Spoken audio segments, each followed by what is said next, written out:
Next up, we've got a really good sign, unless you're Bob Chapek or Universal, in which case you want to go out of your way to destroy the theatrical experience.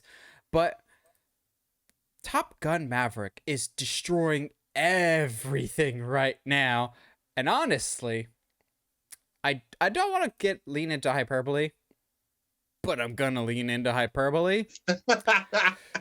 Top Gun Maverick is the movie that's actually saving the theaters. Sorry, Christopher Nolan's Tenet. I still will laugh whenever he's like, this is the movie that's going to save theaters in 2020. Top Gun Maverick is the movie that's actually doing that. And I say that because it's the first movie of 2022 to gross, not cross gross combined into one word, to gross over $1 billion at the worldwide box office.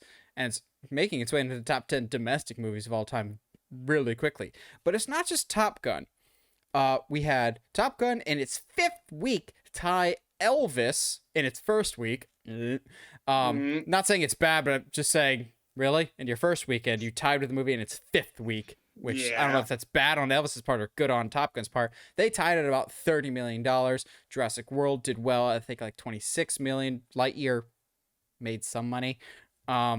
This weekend we've got the Minions, The Rise of Gru, which is expected to make about $70 million. So I think that brought up a larger question that we probably could have made into a discussion, but I think it's just as good to make a news topic here.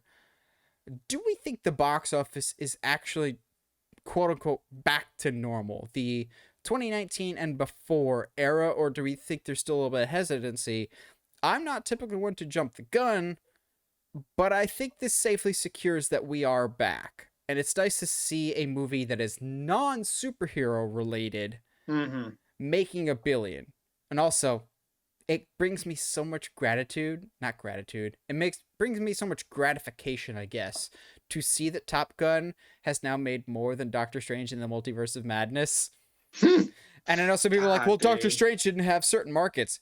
Yeah, neither did Top Gun. Top Gun didn't have all the key markets either. It's just, this movie has good word of mouth as opposed to the other one where people are like, it's a movie that exists. Yeah. And I know some people will be like, well, this movie didn't do well, or this movie, like Lightyear, didn't do that well. I'm going, is that the box office's fault, or is that Lightyear and Disney's fault? I think what people are expecting is like every movie that comes out now to do decent. I'm going, that wasn't the case even before 2019. Like, I think we are back to normal, but people just have to remember, because I know 2020 and 2021 feels much longer, so you have to really cast your brain back.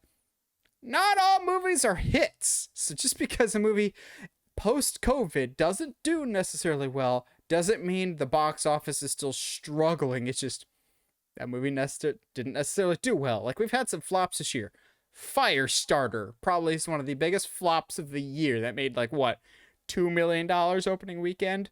That to me just seems like a normal box office. Josh, you've seen not just Top Gun's results, but a lot of box office for 2022 around this time, the past few months. Do you think the box office is 100% back to normal, or do you think we're not quite there yet? I'm always going to be hesitant, especially just because of the events of the last couple of years, to be like confident and be like, yeah, we're 100% back to normal. Yeah.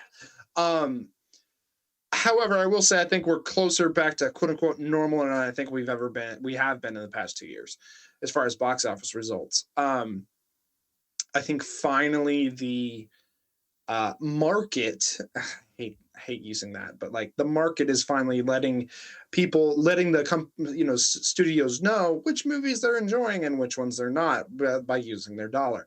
It's a lot harder, I think. It is one of the things I think is a negative for streaming. It's a lot harder to kind of let companies know your opinion of a movie if it's only on streaming, because there's not like a rating really. There's a thumbs up or a thumbs down, but like really like a 1 out of 5 stars or something like that would be more impactful, I think.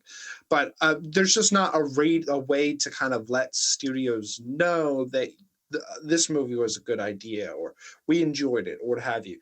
And Maverick is absolutely showing that like you don't have to do a superhero film. You don't have to lean too hard into nostalgia. You can literally take a property that has not been touched in multiple decades and just do something fresh and fun and thematically interesting with it, and people will enjoy it. I think just the simple fact of having Maverick not necessarily fully learn his lessons from the first movie, and us having to see a Tom Cruise who is really gone a long way as far as his acting ability since the first Top Gun movie.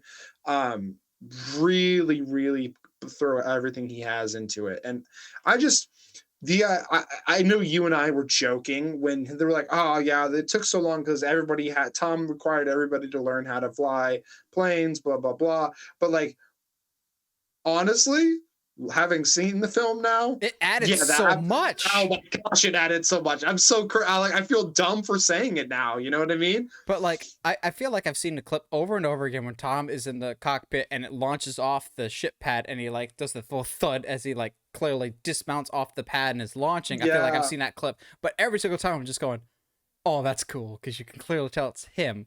But I think Top Gun Maverick and the box office in 2022 especially is bringing up something that I think is arguably one of the most important elements to a movie success at the box office, and that is strong word of mouth. Word of mouth Mhm. in this, even in the social media age, word of mouth is the be all end all for movies. Like Top Gun had a pretty decent opening weekend, but it's these subsequent weeks that's really propelled it to the next level. It's the My Big Fat Greek Wedding effect, so to speak, of Mhm. like it's just keeps going. And I think certain movies this year that do have the legs are getting that positive word of mouth. Doctor Strange didn't have necessarily the strongest word of mouth. Say what you will about the movie, you can like it, you can dislike it, but people were kind of mixed on the reception. Another one that I'm not just saying this because I'm biased towards the franchise, critics hated Uncharted, but Mhm. general audiences loved it. And that had really good legs because it had this really positive word of mouth from audiences. Same thing with, in some circles, Jurassic World Dominion. I have zero interest. So, my family, could you please stop asking me when I'm going to go see this movie? It'll be when hell freezes Hey, over or when it comes on Peacock for free. hey, Um, hey, Nathan. did you Hey, see Nathan. Dominion? No, I just wanted to. Hey, when are you going to see Dominion? When are you going to see it? When I get when this channel gets so big that I get paid to watch movies is when I'll watch Dominion. I mean, I'll So, pay you to watch movies. second story to writing straight on till never.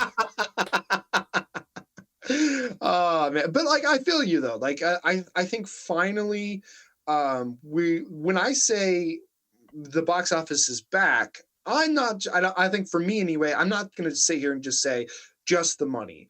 I think finally, like word of mouth is back, and the importance of your audience liking a movie, because guess what, guys, the audience is the one paying to see it, not the critics. So it is what it is, man. But I'm excited to see finally. It feels like a summer blockbuster again. Like finally, I feel like we got our regular movies back.